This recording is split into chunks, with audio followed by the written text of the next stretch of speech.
할렐루야. 오늘은 7월 7일입니다. 결국 모세는 애굽의 왕자로서 40년 동안 살았지만 40세가 되어가지고 그는 바로의 공주의 아들, 애굽의 왕자로서의 모든 것들을 포기하고 하나님의 백성과 함께 고난받는 길을 택하게 되었다. 그런 말씀이 성경에 나오고 있습니다. 애굽 공주는 이름이 역사책에 보면 하셟수트라는 그런 공주였습니다. 이 하셟수트 공주는 모세를 나일 강물에서 건져내 살려주고 자신의 아들로 입양해준 고마운 사람이었습니다. 모세에게는 생명의 은인이었죠. 애국 궁정에서 최고의 대우와 교육을 받으며 호화롭게 생활하게 해준 고마운 어머니였습니다. 이런 어머니를, 애국 공주를 버리고 떠난다는 것은 모세에게 쉬운 일이 아니었죠. 엄청나게 괴로운 일이었습니다. 애국 공주도 사랑하는 아들을 갑자기 잃어버리게 돼서 엄청난 상실감과 배신감을 느꼈을 것입니다.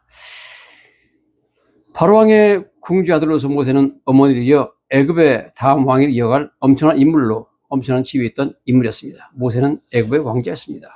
왕자로서의 최고의 교육을 받았고 자질을 인정받았습니다. 바로의 공주는 자신의 뒤를 이을 후계자 아들이 필요했습니다. 학자들에 의하면 이 하셟수트 공주는 그 람세스 2세 왕의 무남동녀였습니다.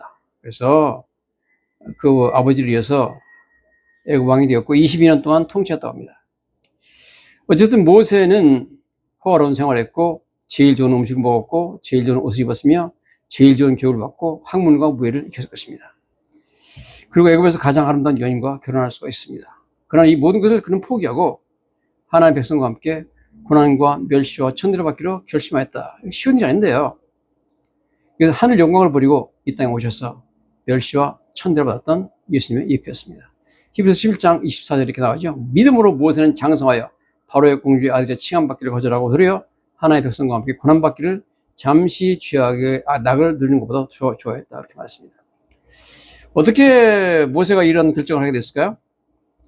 하나님께서는 모세가 왕자로 잘 나갈 때 40세 때 이미 그를 부르고 계셨으며 모세는 그 하나님의 부르심에 순종했습니다. 물론 그가 나중에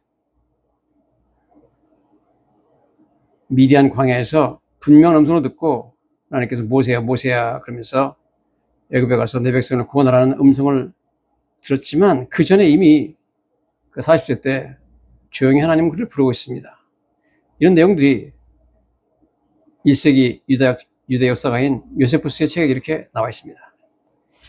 제가 한번 영어를 읽어보면 이렇게 나와 있습니다. Moses was very handsome. 모세는 굉장히 잘생겼고 미남이었고 educated prince. 교육을 잘 받은 왕자였다. And a mighty warrior in the cause of Egyptian. 애굽에서 아주 유명한 용사였다. 굉장히 유명한 장군이었다는 거죠. As a prince, 왕자로서 Moses had access to the royal library of Egyptian.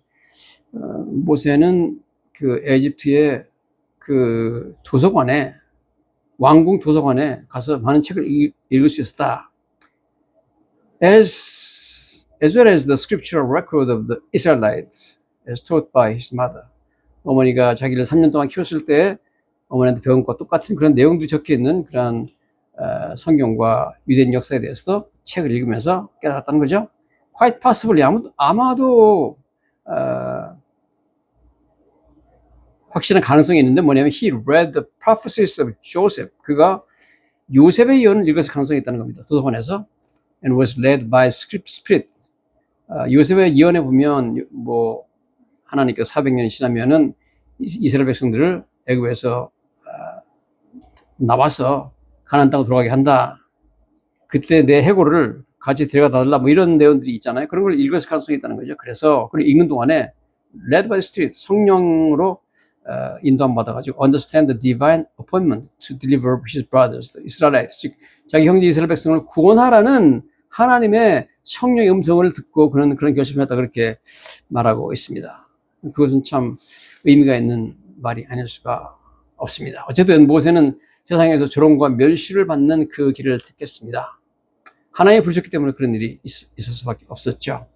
모세는 갑자기 가치관이 바뀌면서 도서관에 가가지고 그런 자기 조상들의 이야기를 읽으면서 하나님의 부르심 받게 되니까 자기가 세상에서 누리던 애굽의 북영화가 얼마나 허무한 것인가를 깨닫게 됩니다.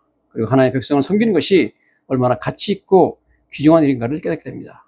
가치관이 바뀌면 기꺼이 이런 결정을 내릴 수 있고 이런 선택을 할 수가 있는 것입니다. 마태복음 13장에 이런 말씀이 나오죠. 천국은 마치 밭에 감추인 부화와 같으니 사람이 이를 발견한 후 숨겨두고 기뻐하며 돌아가서 자기의 소유를 다 팔아 그 가치를 샀느니라. 또 천국은 마치 좋은 진주를 구하는 장사와 같으니 극히 값진 진주 하나를 발견하며 가서 자기의 소유를 다 팔아 그 진주를 샀느니라 그랬습니다. 밭에 일하다가 파보니까 보배 상자가 나왔다는 겁니다. 옛날에는 전쟁이 많이 나니까 사람들이 보물을 갖다가 상자에 넣어가지고 자기 밭에 감추고 피난 가는 수가 많이 있었습니다. 나중에 죽어가지고 오지도 못하는 거죠. 그 밭에 보배 상자를 발견한 사람이 자기 소유를 다 팔아가지고 그 밭을 샀다. 왜냐하면 가치를 알기 때문에 그런 거죠.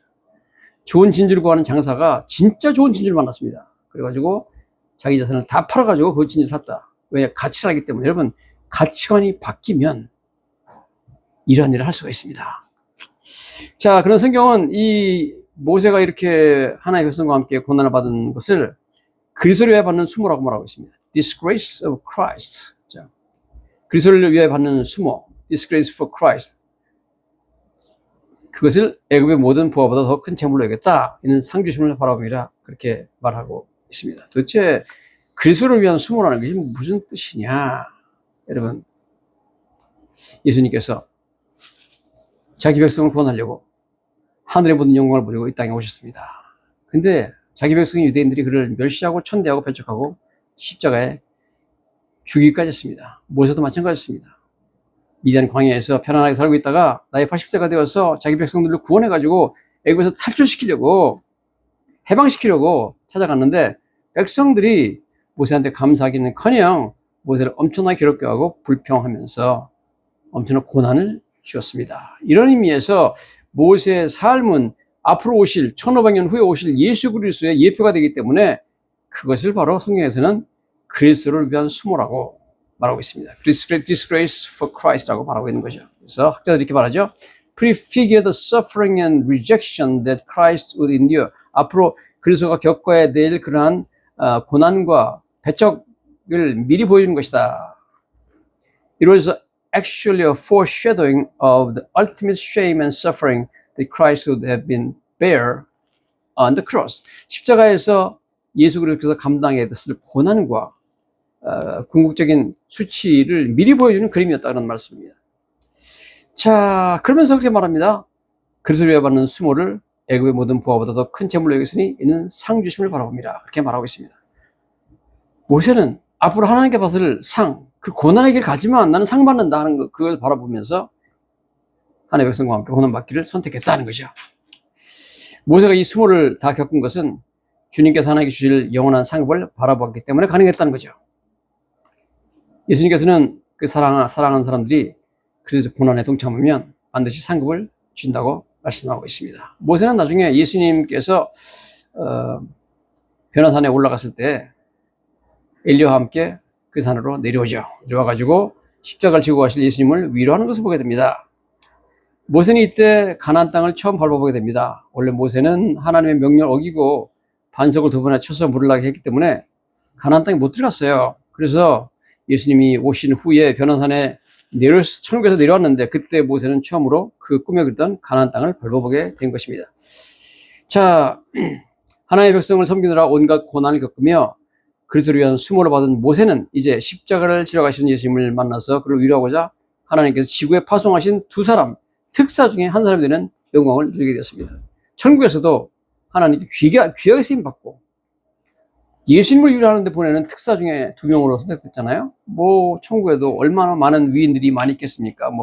모세와 엘리야 말고도 노아도 있고, 거기 보면 다니엘도 있겠고, 이사야도 있겠고 했지만 하나님께서 두 사람을 선택해서 지구로 파송했죠. 즉, 천국에서도 모세는 하나님께 귀하게 쓰임받는 상급을 받겠다는 거죠. 모세가 애굽의 모든 영광과 부경을 버리고 하나님의 백성과 함께 고난받기를 선택한 결과는 애굽에서 모세가 누렸던 어떤 영광과 비교할 수 없는 위대한 것이었습니다. 천국에서 하나님과 함께 영원히 거하며 하나님 섬기시다는 것은 이보다 더 큰 상급이 없는 줄로 믿습니다. 그 당시 모세가 애굽의 바로 왕이 되었다면 수천 년이 지난 후에 그것이 무슨 의미가 있었을까? 그 시체는 미라가 되어서 무슨 피라미드 밑에 있다가 발견되어 가지고 지금 카이로 박물관에 전시되어 있을 수도 있습니다. 그러나 그 영혼은 지옥에 떨어져서 영원히 고통받고 있을 것입니다. 여러분 같으면 어떤 길을 선택하겠습니까? 우리 일생에 있어서 가장 중요한 선택은 예수님을 믿기로 결정하는 것입니다. 그 길이 쉬운 길 아닙니다. 그렇지만 그걸 결정하는 거죠. 선택하는 거죠. 이 선택은 잠시 고난을 가져올 수 있으나 영원한 행복을 누리게 되는 위대한 결정이 될 것입니다. 카이로 박물관의 미라가 될 것인가? 모세와 엘리야처럼 지금도 천국에 살아서 영원한 행복을 누리는 하나님의 백성 될 것인가? 여러분 지금 결정하시기를 예수님 이름으로 간절히 축원합니다.